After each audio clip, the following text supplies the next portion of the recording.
yourself. This Kyrie, you dig? You're now tuned in to Nolazine.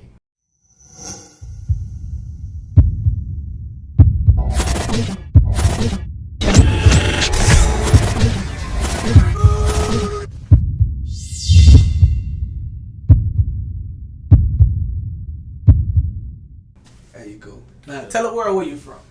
I'm from New Orleans, originally off Camellia Street in the Lower 9, you know what I'm saying? Then So you from moved to Crooklyn now?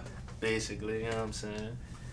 Then moved to the East, that's where I grew up, like, most of my, like, childhood, and then, like, my teenage years, I was in the 7th back of town, freshman, you know what I'm saying? All day, every day. Every day I left practice, I was there. You jumped the porch in the 7th ward. Yeah, most important part of my life was in the 7th ward. That's like why I kind of, jumped off the porch. You still go to the East? Say, fucking right. That's what, you know what I'm saying? But the East lit right now. That's what, you know what I'm saying? It ain't gonna never stop, you know what I'm saying? Like I said, they go from everywhere, you know what I'm saying? Stretch all the way across. I was nothing wrong with that. So, actually, what made you become one of the music artists? So as far as the music, like, I've been doing music my whole life. So, like, when I was in school, I did trombone and I played piano. So, it just kind of carried on and elevated. I went from doing that, just doing, like, concert music type deal, because the school I was at, they didn't do a marching band. But I wound up joining the marching band while I was still doing the concert band with that school. I did the roots of music, and now I played trombone, too. So, that's just kind of, like, a little bit of my music background. So from there, you know what I'm saying, got into it really when I was in high school as far as the rapping. Like, to be honest, nigga used to just be leaving football practice or going to lunch. We'll be sitting in the car. People ain't even really know, like, you know what I'm saying, I really went to Holy Cross. But nigga used to be smoking at lunch, you feel me?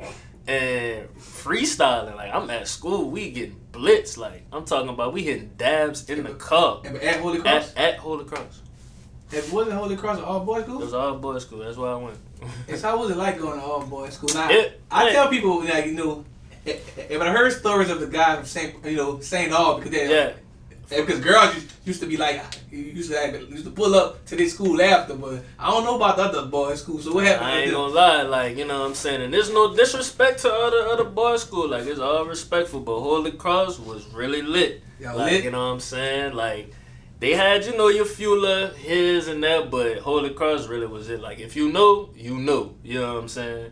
But as far as going to an all-boys school, it was different for me because, like, it was a situation to where I ain't even really want to go. My mama sent me to Holy Cross to save my life because she seen kind of the path I was going. Like, I started losing partners. Like, I lost my first partner. I wasn't even 13. I had to see him, you know what I'm saying, like that, you feel me? And then when I was 13, he got killed, you know what I'm saying? He got shot. So did that traumatize you? It ain't really. It just. I don't know about traumatized, but it just made me view that real different. Like, it just I couldn't grasp. Like, I seen it so early, I couldn't grasp the full idea of that, and to this day, I still can't really wrap my mind around it. I tell people in the interview, like, but the first time I saw somebody get killed, I was like 6, and like, and like ever since then. The shit became like normalized. Yeah. But like in New Orleans, it become normalized. Cause I tell people like, if you go somewhere like Kansas, people might like nobody never died. Like none of their friends ever died. But in New Orleans, and like New Orleans, I speak on New Orleans a lot because I travel around the whole U.S. and New Orleans is like a very unique city. And I tell people this because New Orleans is the only city where you gonna know the killer and the victim, and you either mind your business or you gonna handle your business. Yeah. I mean, it ain't no in betweens when it comes to that. You said exactly how I would put it, cause I mean, it's really no straddling the fence out here. You either all the way out here or you all the way out the way. You know what I'm saying? Sometimes you could be out the way and still be in the way. And that's just how it be. You know what I'm saying? Wrong place, wrong time is unfortunate. You know what I'm saying? But that's just the city we live in. It's not like that everywhere. Right. So like. Being 13, seeing your friend at that, like a lot of people don't speak on it, but there gotta be some like PTSD that actually comes with that. I have a lot of sleepless nights. Shit, like real man shit. Like some days I really wake up crying and I can't even really like tell you why, but I know it's like just everything in a whole. You know what I'm saying? And that's probably a big part into it, but it just kind of at the same time made me emotional, but made me emotionless because I kind of lost my feelings with that because it kind of made me don't know how to feel. You know what I'm saying? It was. You got to move on after that. You know what I'm saying? Exactly. Like my life couldn't stop, and that was another thing. Like went to the funeral, you come outside, cars still passing. You know what I'm saying? People still walking. You know what I'm saying? People still doing what they do. Like world gonna keep it. Life goes on, brother. Like my world was crushed. You know what I'm saying? That was my partner. Like, and I'm young. Like we was together every day. You know what I'm saying? And so that was my question. Like, you know, if a 13-year-old boy should not see his best friend get killed, so it's like, do you think like if your life changed, like basically, man, I gotta move different, I gotta protect myself. It's like if a lot of things go through your mind, you see someone die, well, not die, get killed, because that's a whole other level from, because like, you know, older people die, in the house, you might go see your grandma or something, but when you see your friend get killed, it's a different, it's a whole different thing. Yeah, and me being young, it didn't kind of like my parents and shit, it kind of like made them, you know, a lot of red flags. But for me, it just was kind of like, all right, you know what I'm saying? Fuck, gotta step up, you know what I'm saying? Already was on P's and Q's, like that's just how niggas grew up, you know what I'm saying? Like, that's just how I was, you know, my mama raised me by herself. My daddy caught life when I was 3, so everything she taught me was still in there? Yeah, he got life, he in Angola. Because, you know, some people actually give back life, so that's why I asked you that, yeah. Nah, he got natural life. Yeah. You know what I'm saying? We hoping, but you know what I'm saying? He ain't really, you know what I'm saying? And so, you know, and so how did your daddy react when he found out, you know, you became one of them music artists? So for that, it was kind of an exciting moment for him because although my football career was kind of turned around and tarnished, and that was kind of my way for me because I always wanted him to be able to see me on TV or see me doing something, and I know that was one way for me to get on TV was football and get him to see me back there on the rack, you feel me? But now it's like... He can see you on Nolazine if you got an Android phone. That's what I'm saying. So, you know what I'm saying? So now it's like I'm doing this, and now he can still see me and still see shout me. Out? Oh, you already know. Chop, Big Chop, Kerry Lee Currington, that's my daddy, you feel me? He got locked down in 03, the day after Christmas, to be honest. So Christmas always be like a weird day for me. I got it tatted on my wrist. So that's something else traumatizing in your life. 12/26/03. You know, my dad went to cut life like right after Christmas. And so like, how do you feel like you moved? Cause like, you know, as soon as like, you know, if like one child loses a parent like to jail and debt, they kind of act out. Yeah. So like, it's like, what do you think happened with you?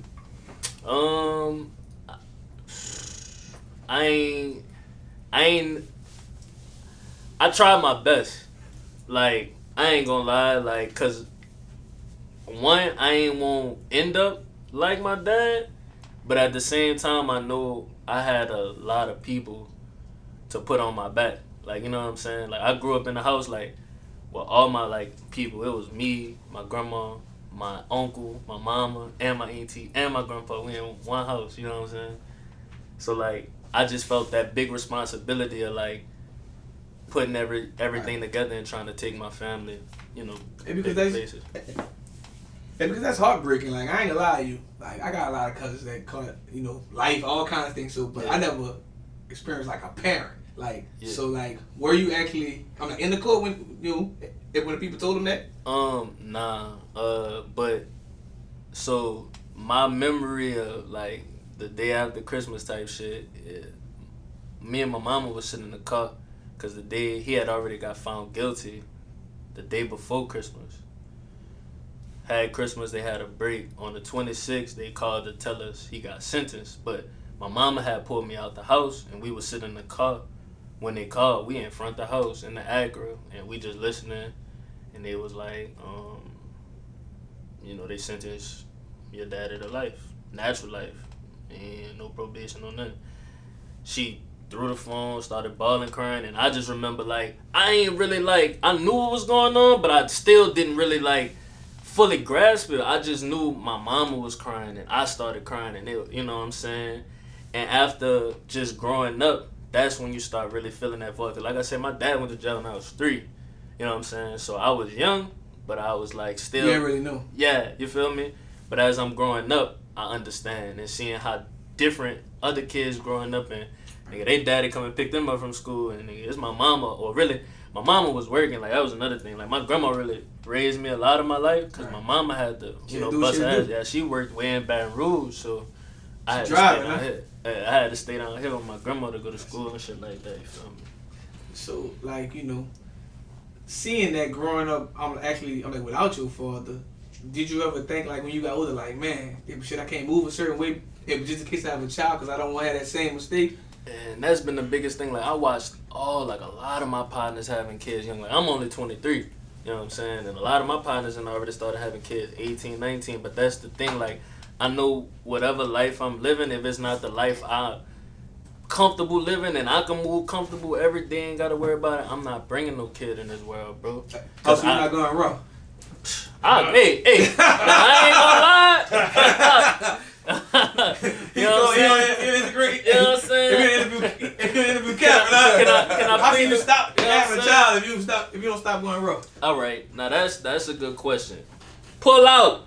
Be a man. You know what I'm saying? You ain't gotta stay in that thing. You know what I'm saying? You can't even get a girl pregnant from pre-nut. Well, I don't think I probably can't get a girl pregnant. I'm probably. If you shooting dog water? I'm probably shooting dog water. Son. Ain't happened yet.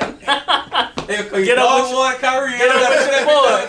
Get up with your boy. You understand? Don't worry about me, baby. I'm shooting dog water. I'm on birth control, man. They call you birth control. Call me birth control. Birth control. You dead. We don't need a plan B. Not at all. You know what I'm saying? But yeah, I really think I just dodged a couple bullets. But I ain't gonna lie. There was this one time, brother, like, I was really broke. I was on my ass. Man, I done got this girl pregnant. She done went to the doctor. They said it was twins, brother. Hey, but I told my girlfriend, I said, man, you got twins. You got to take care of one. I'm going to just leave with the other one.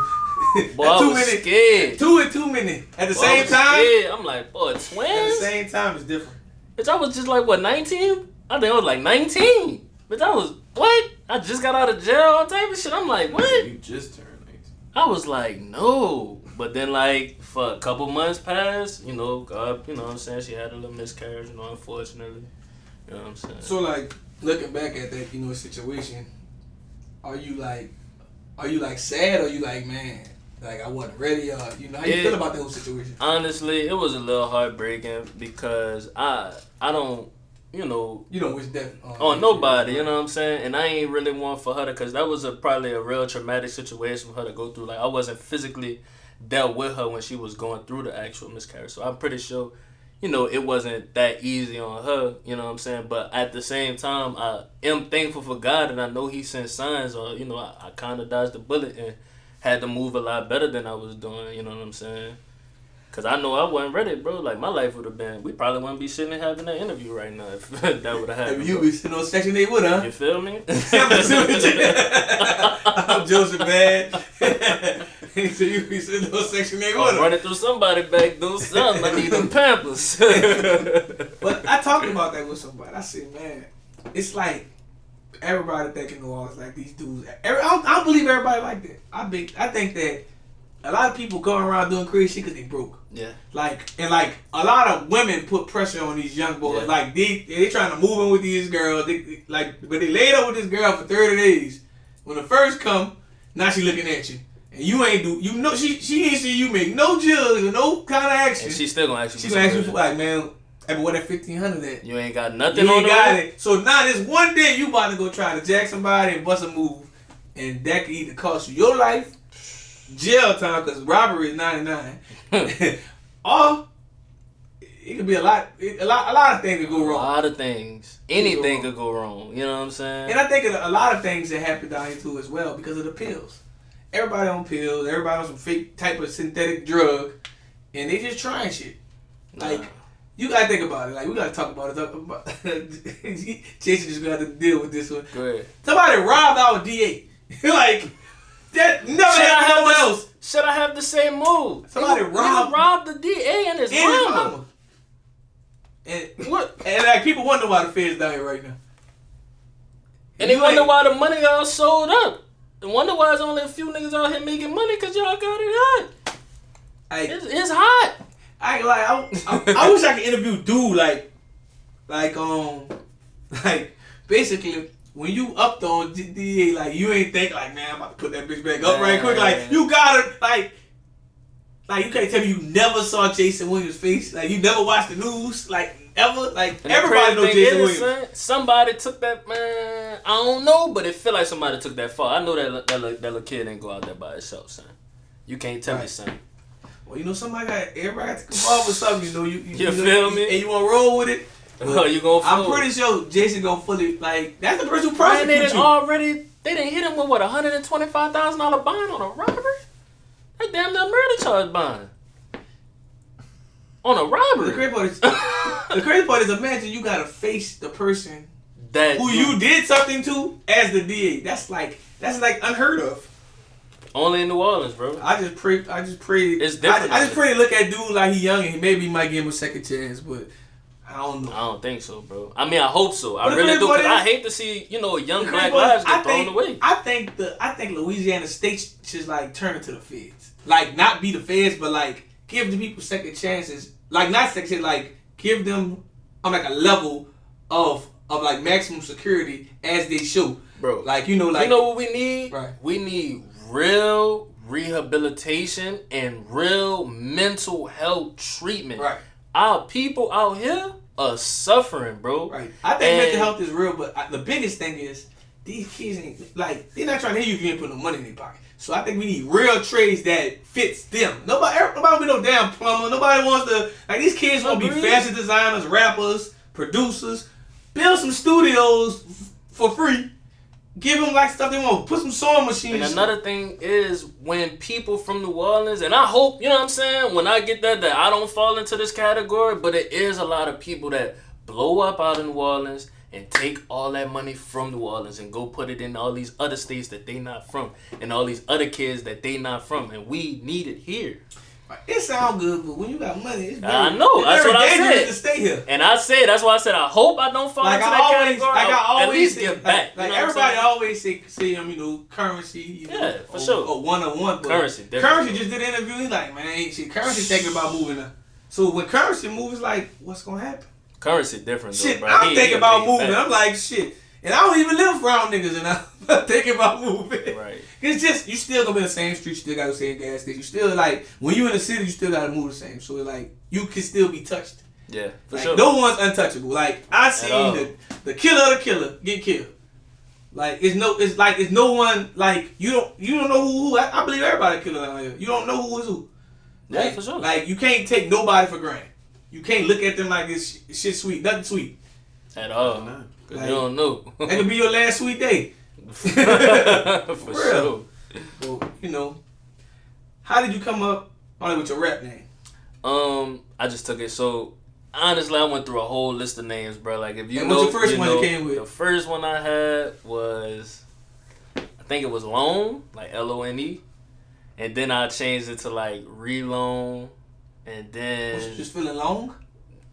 That's how I was feeling, like, bro. I went through so much shit, dog. Like, had a long story, right? Yeah, I just felt like, a lot of the times, like, I used to feel alone, bro. Like, like it used to, fuck with me. Like, I used to feel like, cause going from how I was with everybody on my back with the football shit, then it's like I went through my situation, and it was like a lot of people turned their back on me, and then I dug back, went through a second situation, and then everybody just ripped me off, like. Seeing me now, it's like a big shock. Like, oh my God, he really done made it out the shit he done went through. You know what I'm saying? I feel the same way. I just told my girlfriend, she didn't believe I called my partner. I said, man, I had the worst speech impediment ever when I was young. I couldn't get words. I was cursing people mama. I couldn't get the words out. And like, I was also the black sheep of the family. I was known for whatever bad, he did it. Like, if somebody in the family did it, he did it. So it's like, when they see me now, like, man, like, niggas come home from jail, like, man, you do interviews? Like, fuck that. You can't even talk. Like the whole thing just changed. Crazy. So it's like I kind of feel, but the deeper question is, I'm asking this: like, do you feel like you ever really suffer with like real, depression? Yeah, for sure.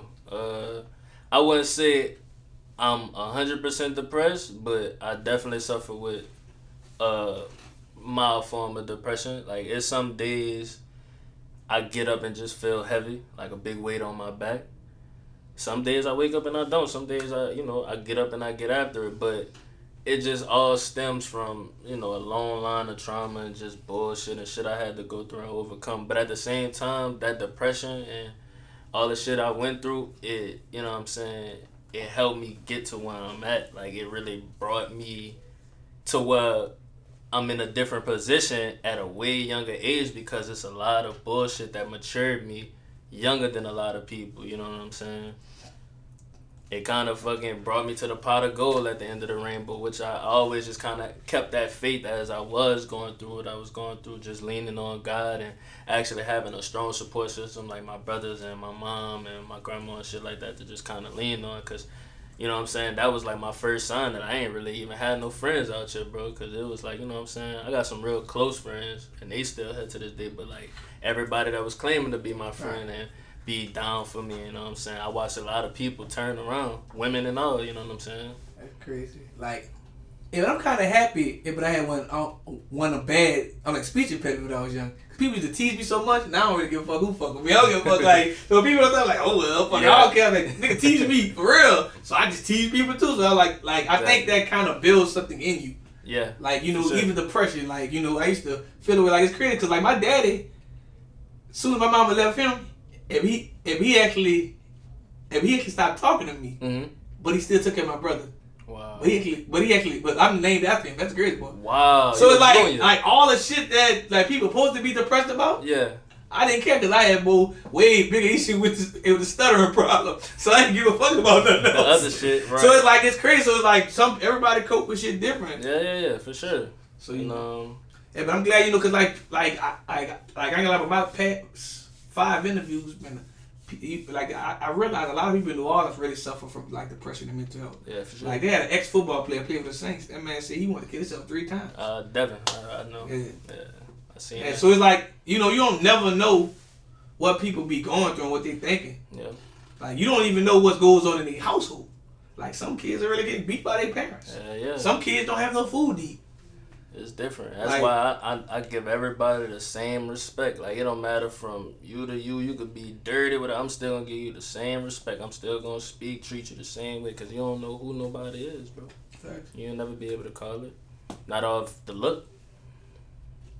So, do you have any brand new music coming up? Features, anything like that? No, so no features right now that I'm working on, but I have a catalog about as long as the freaking a law school book, you feel me? But I'm just pacing it out and dropping it at a time and just allowing it to build its traction on its own time organically. You know what I'm saying? But I got a lot of new music on the way out. I just dropped today. That full giant is out. Just came out today, and like you said, the week before last, I dropped the Small Eyes. So, if a person watching an interview right now and like want to know what type of style of like rapping you do, like, do you think you can actually explain it? Yeah, I think I can explain it. I just would like to say, and this might be very vague, but I'm very versatile, bro. Like, I have singing music, I have pop music, I have rock music, I have rapping music, I got trap music, and it all stems from my life. Everything I say in my music, you know what I'm saying, is, I done lived it. So that's how it all kind of bridges down and, it makes the gap, bridges the gap. So, being in the music industry for a little while right now, like, tell us what do you enjoy most about it, and tell us what do you actually hate about it. The music shit, so far what I like about it is the journey. I like the build up, especially from watching my first ever video that I shot and posted into how it's formulating from now. For me, the best part is the journey and actually getting to the other side of that fence, you know what I'm saying? To where it's all peaches and cream for the most part, you know what I'm saying? I know it still got this little things and stuff like that that's not always the greatest, but for the most part, you know what I'm saying? To where you making money off this, you know what I'm saying? But the worst part for me just have to be just the safety issue, you know what I'm saying? You can't, just be an artist, you know what I'm saying? You gotta be an artist, a military-minded, you know what I'm saying? You gotta do everything. And that's another thing about the music too. like for most artists, a lot of people just think they could just be the artist or be the rapper or make the music. You gotta be about your business. You gotta do the paperwork. You gotta lawyer up. You gotta do everything. You know what I'm saying? And that's another part I wouldn't say I don't like, but it's a part to me that I'm getting used to now, because it's like transitioning from, okay, you just making music to now you taking it serious. You know what I'm saying? Gotcha. So, I'm like, where do you see your music career going? I'm like 3 years from now. 3 years from now, I hope to be flying my own private jet, because I am a pilot. I fly planes too. I got my pilot license. But I hope to be flying my own private jet to Germany, performing at somebody festival. Are you gonna fly your own shit there? Yeah, I'm a pilot. That's my plan. That's my I'm saying dream. about, like, you know, people usually want, you know, relax. You won't fly I'm there. gonna fly my own shit there. Hey, so you gonna have no like rehearse time. You gonna be tired. I'm trying to fly there and get that no sleep. I don't sleep. I'm Man, up. Oh, hey, get you. You know what I'm saying? So, tell us, I'm like, what's next for you? Next is to continue to stay in people's face, continue to push and continue to grow my marketing and grow my fan base. Like I said, I lost my Instagram twice, the one before this and the one, you know what I'm saying, the big one that I had years and years and years of people following me. So that was very unfortunate. So now it's just about creating a buzz, building that following back. Man, you gotta turn up on TikTok. That's the only people who ain't gonna take it. Hell yeah. And I got TikTok too. You know, it's just about, I know it's just gonna take time, bro. And the main thing about it is just staying consistent, staying focused, and staying in the people's face. Staying in the people's face. That's the plan. Gotcha. And also, last but not least, tell the world, I'm like, what can they find you at on social media and everywhere else? You can find me at GME Kyrie. You know what I'm saying? And on every platform, the artist name is Kyrie, Kyree. You can type it in, you can find all my songs. The ones that's already out at least. There's a lot of unreleased, which y'all not gonna hit yet. But I got Posted out right now. I got In Depth out right now. I got Small Eyes out right now. And that full jank just dropped. You know what I'm saying? Gotcha. All right, we done.